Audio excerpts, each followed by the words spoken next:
Hi. Um, we're going to talk about something that until today I actually was not aware of. Excuse me. Um, this was actually something that was sent to me by my mother.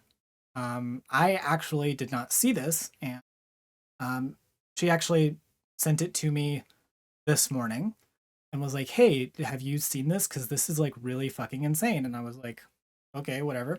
And then I read this, and it's actually fucking insane. So we're going to talk about it. Um, For those of you who don't know, Todd Rokita is the Attorney General of my state, Indiana. Um, he is a piece of shit. I'm just gonna start off with that. We are poisoning the well a little bit. Um, but he is a conservative, so it comes with the territory. And Todd Rokita, on July 5th, penned a letter. A letter that is addressed to Brian C. Cornell, chairman of and CEO of Target Corporation. The Indiana AG wrote a letter to Target. No, you cannot poison a cesspool in this case. Oh, Lord is right. We're going to get into it. So I read this morning. Yes, we're still on target. We can't let this go.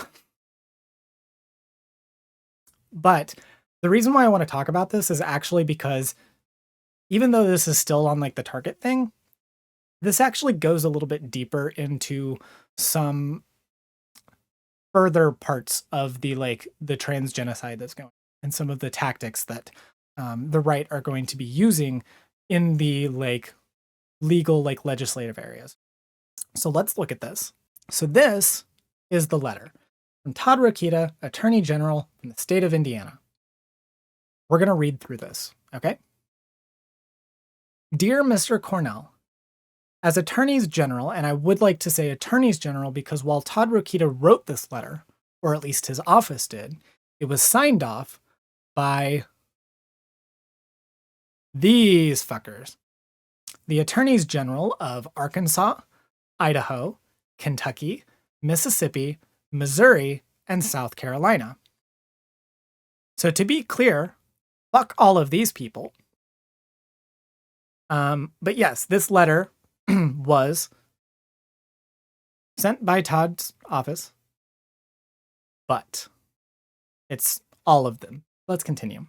As Attorneys General committed to enforcing our state's child protection and parental rights laws and our state's economic interests as Target shareholders, we are concerned by recent events involving the company's Pride campaign. Pride in scare quotes, by the way. Our concerns entail the company's promotion and sale of potentially harmful products to minors, related potential interference with parental authority in matters of sex and gender identity, and possible violation of fiduciary duties by the company's directors and officers. As the chief legal officers of our states, we are charged with enforcing state laws protecting children and safeguarding parental rights. State child protection laws penalize the, quote, sale or distribution of obscene matter. State child protection. A matter is considered obscene if the dominant theme of the matter appeals to the prurient interest in sex, including material harmful to minors. Indiana, as well as other states, have passed laws to protect children from harmful content meant to sexualize them and prohibit gender transitions of children. Oh, don't worry with Otro. We're gonna get into it. It gets worse. In light of these responsibilities, we wish to communicate our concerns for Target's recent Pride campaign. During this campaign, Target wittingly marked and sold LGBTQIA+ promotional products to families and young children as part of a comprehensive effort to promote gender and sexual identity among children. This year, Target reportedly promoted and sold products in our states that included, among other products, LGBT-themed onesies, bibs, and overalls, t-shirts, labels, girls, gays, theys, Pride adult drag queen Katya, which depicts a male dressed in female drag, and girls' swimsuits with tuck-friendly construction and extra crotch coverage for male genitalia. Target also, by the way, this is wrong. I just want to point that, the selling tuck underwear to children was already disproven. Going forward, Target also included merchandise by the self-declared Satanist-inspired brand Abprollen, which is known for designs that glorify violence. These designs include the phrases "We Bash Back" with a heart-shaped mace in the trans flag colors, transphobe collector with a skull, and homophobe headrest with skulls beside a pastel guillotine. Target also sold products with anti-Christian designs such as pentagrams, horned skulls, and other satanic products. One such design included the phrase "Satan respects pronouns" with a horned ram representing Baphomet, a half-human, half-animal hermaphrodite worshipped by the occult. In connection with its Pride campaign, Target provides financial support to an organization called GLSEN. GLSEN furnishes resources to activists for the purpose of undermining parents' constitutional and statutory rights by supporting secret gender transitions for kids, and directing public schools to withhold any information that may reveal a student's gender identity to others, including to parents or guardians. A 2020 GLSEN guide states, quote, "Students may not be ready for their parents or guardians to know about their gender identity or expression, or that they are expressing their affirmed gender at school. Before contacting the parent or guardian of a transgender or non-binary student, school staff should clarify with the student whether to use their gender-affirming name and the pronouns that correspond to their gender identity, or whether to use their legal name when corresponding with a parent or guardian." Target's Pride campaign and financial support to organizations such as GLSEN not only raise concern under our state's child protection and parental rights laws, but also against our state's economic interests as Target shareholders. Target's directors and officers have a fiduciary duty to our states as shareholders in the company. The evidence suggests that Target's directors and officers may be negligent in undertaking the Pride campaign, which negatively affected Target's stock price. I really need a source on that. I've heard that, but I don't trust that to be accurate. Moreover, it may have improperly directed company resources for collateral political or social goals unrelated to the company's and its shareholders' best interests. A corporation's directors and officers owe duties of care and loyalty to the corporation and its shareholders. The duty of care requires that directors and officers act with reasonable prudence. That duty is violated when those directors and officers act with gross negligence. The duty of loyalty requires an undivided and unselfish loyalty to the corporation and demands that there shall be no conflict between duty and self-interest. Corporations are expected to pursue excellence in their chartered purposes, including where applicable by retailing goods and earning robust profits along the way. Though a company's board of directors and its management have the discretion to make business decisions for how to best achieve those purposes, it's emphatically beyond the power of a corporate fiduciary to effectuate a change in the end itself to the reduction of profits in order to devote them to other purposes, social, political, or otherwise. Target's Pride campaign was decidedly not an example of excellence in retail. The campaign promoted a massive backlash from families, its core customer base, that led to the company experiencing an unprecedented losing streak. Target's stock prices dropped by 16% and the company lost $12 billion in market value. It is likely more profitable to sell the type of pride that enshrines the love of the United States. Target's Pride campaign alienates where pride in our country unites. Losses of this magnitude caused by isolating Target's core customers raise concern that Target's board and management may have acted negligently. Further evidence suggests Target's leadership may have acted on collateral interests. Directors and officers must act solely in the best interests of the company, but you have reportedly defended the campaign as the right thing for society. Target is also the subject of a campaign by left-wing activist stakeholders supporting an LGBTQIA+ agenda. Those activists aim to advance social goals by exposing Target's valuable customer base, which include families with young children across the country, to LGBTQIA+ concepts and values. In its securities filings, Target has expressed its alignment with some of these stakeholders and others. But Target's management has no duty to fill stores with objectionable goods, let alone endorse or feature them in attention-grabbing displays at the behest of radical activists. However, Target management does have fiduciary duties to its shareholders to prudently manage the company and act loyally in the company's best interests. Target's board and its management may not lawfully dilute their fiduciary duties to satisfy the board's or left-wing activists' desires to foist contentious social or political agendas upon families and children at the expense of the company's hard-won goodwill and against its best interests. While Target has recently supported such stakeholders, today others accuse Target of, quote, betraying the LGBTQ community by insufficiently committing to its Pride campaign. Some activists have recently pressured Target to act on these collateral interests by making threats of violence, including bomb threats at Target locations. Source? Oh, wait. They do have a source. Oh. Sweet. Okay. Today, an email was sent to multiple organizations and news outlets claiming that bombs were placed inside of the Target store. The email says, "You betrayed the LGBTQ plus community. You're pathetic cowards who bowed to the wishes of far-right extremists who want to eliminate us." If this is real and not an op, which I'm very certain it probably is an op, please do not do this. This is bad. Now, onto this, where they're defending people who sent bomb threats to Anheuser-Busch. We encourage Target to report this unlawful activity and not yield to these threats.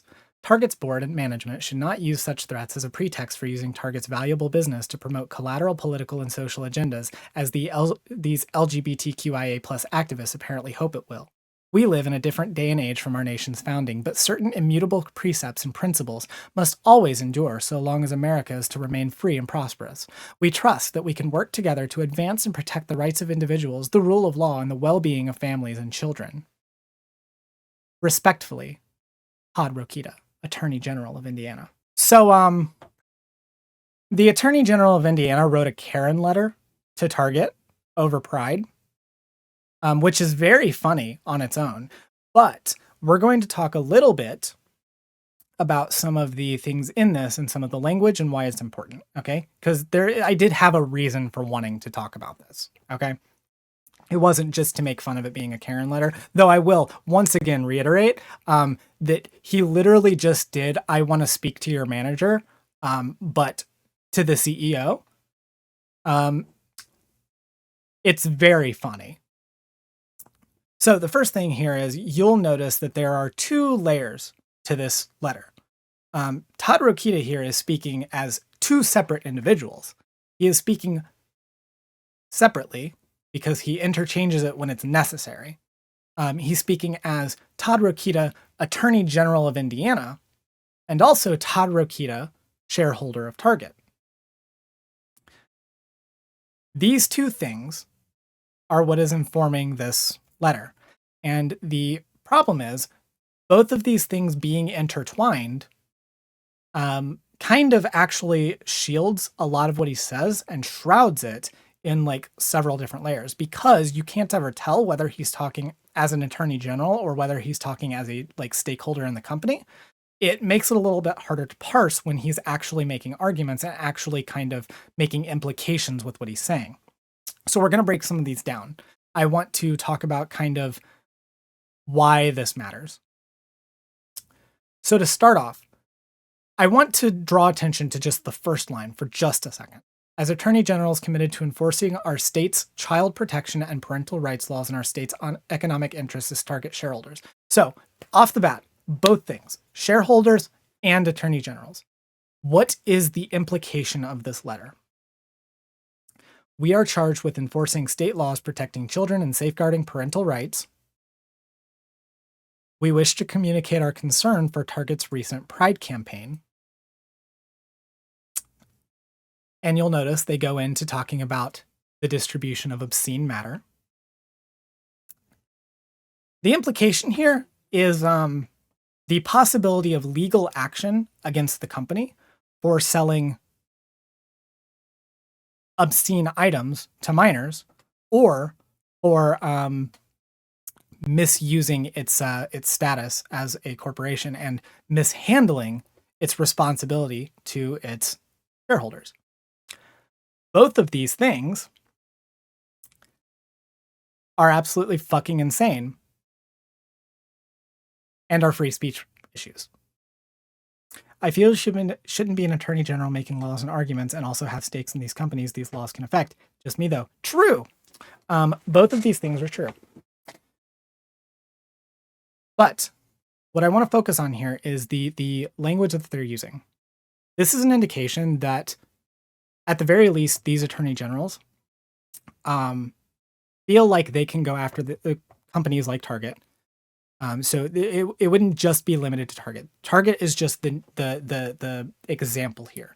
It's the company that they want to make an example of. But it could be any other company, and it would be any other company if this were a thing that were to succeed.